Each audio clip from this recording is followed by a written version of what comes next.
welcome to Chrome Computing. In this video we will look at how you do a VLOOKUP in Google Sheets. It's a really useful tool as you will see. So in this example here, say if you had, this is just obviously an example, if you had a grocery store, fruit and veg store, and this information you got from your wholesaler on a daily basis. So you would just simply paste that into one of your sheets. And then you also add your own sales sheet here.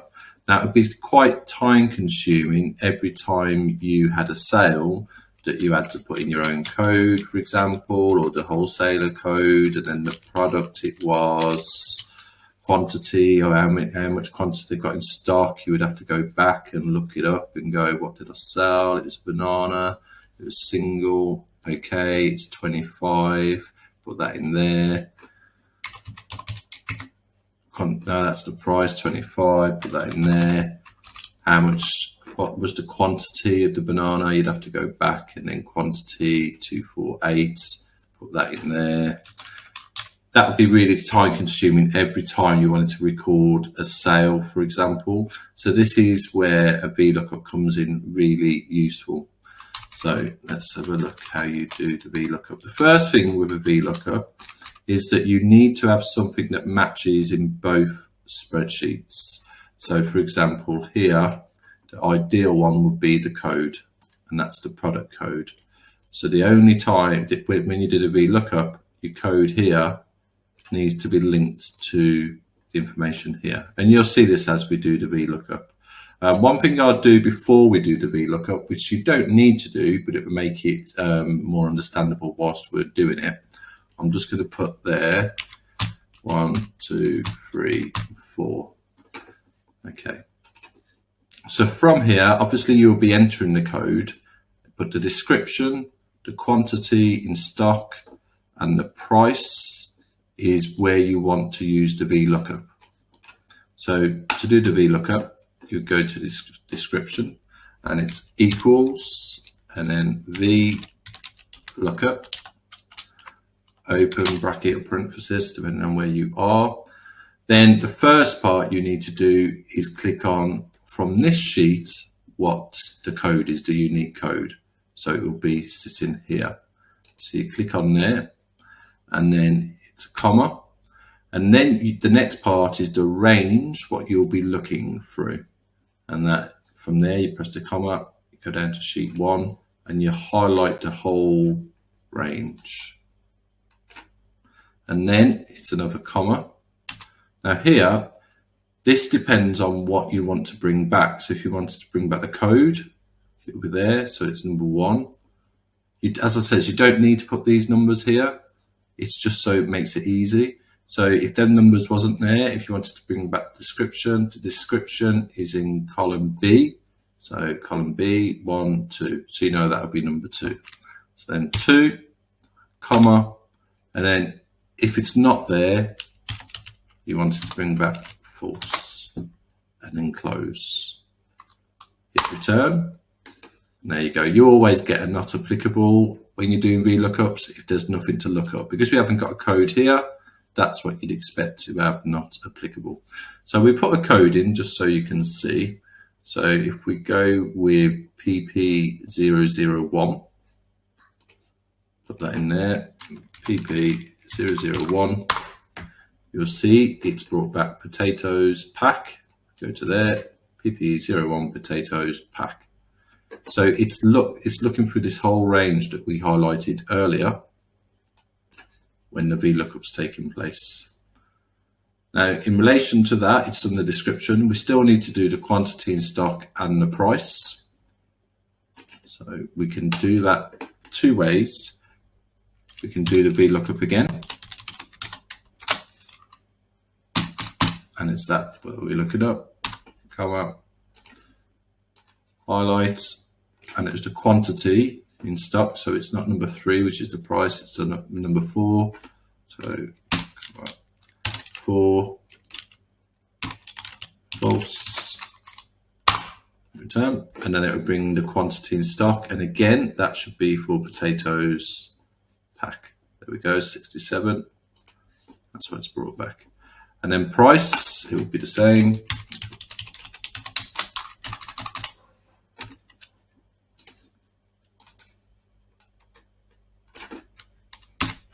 price number 3.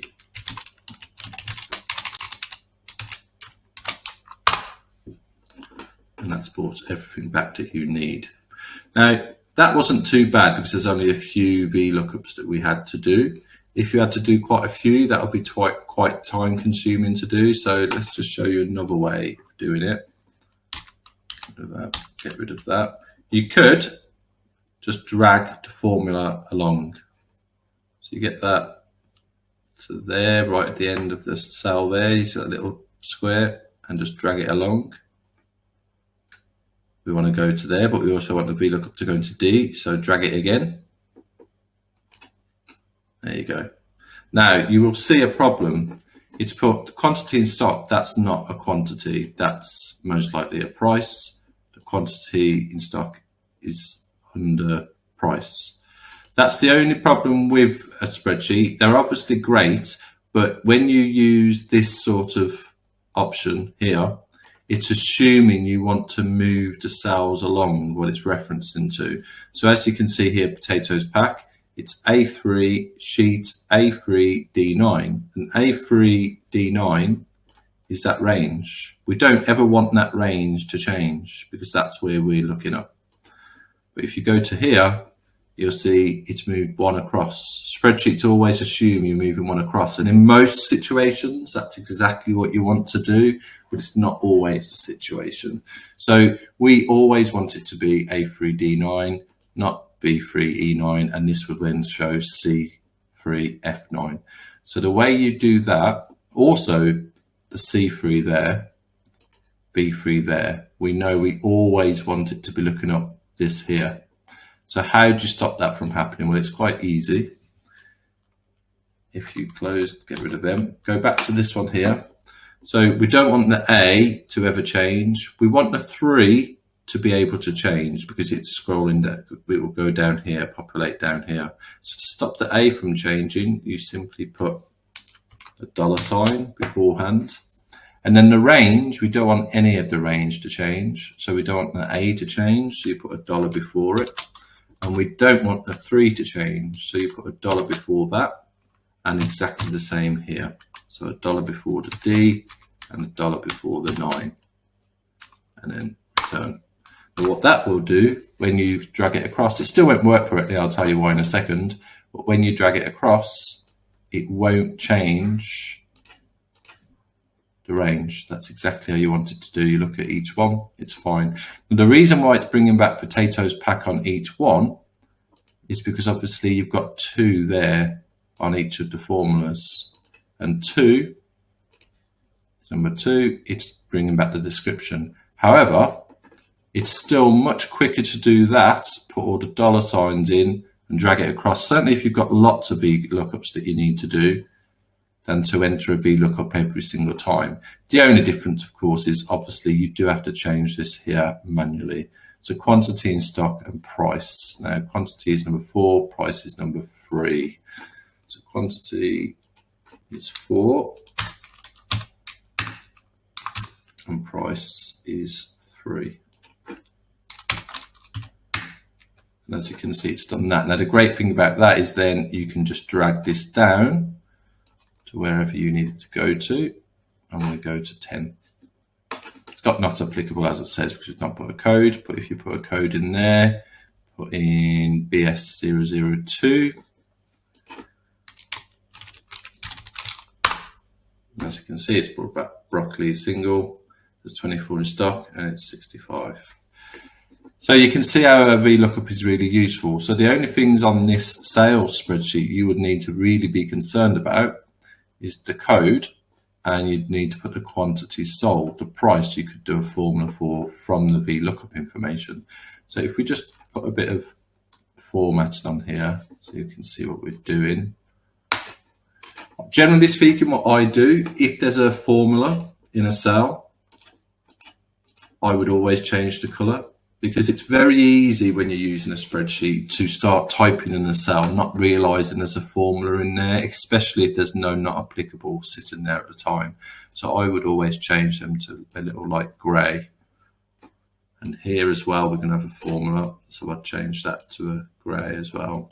Doesn't have to be the same color, but as long as you know. And I think that makes it much easier of where you type the information when you're using a spreadsheet. So as you can see, if we just drag these, copy all of them, bring them across, it'll bring back all the information. Number 10 hasn't. Is that because we've got 1, 2, 3, 4, 5, 6, 7? Yeah, that's fine. That's fine. So we don't need that number 10 there. Delete that row. And that's fine. And obviously this isn't a VLOOKUP, but I'll just quickly do it anyway. It will be the price times by quantity sold. Drag that down. And then all you would need to do is the code, quantity sold 4, sold 8, and you can see how it's doing it all for you. Okay, so it's a really good reason for using a VLOOKUP. Obviously, this scenario, it's really unlikely, that anyone would use this for a fruit and veg shop. VLOOKUPs usually are used within, the office world, or maybe at home for any reason. Or if you have got an eBay business, this is a good way of recording your sales. You do get wholesaler lists like this, but with a lot more information, and they can be thousands and thousands of rows long. And that's where a VLOOKUP does come in really useful. Okay, so I hope the video has helped. Please subscribe to the channel.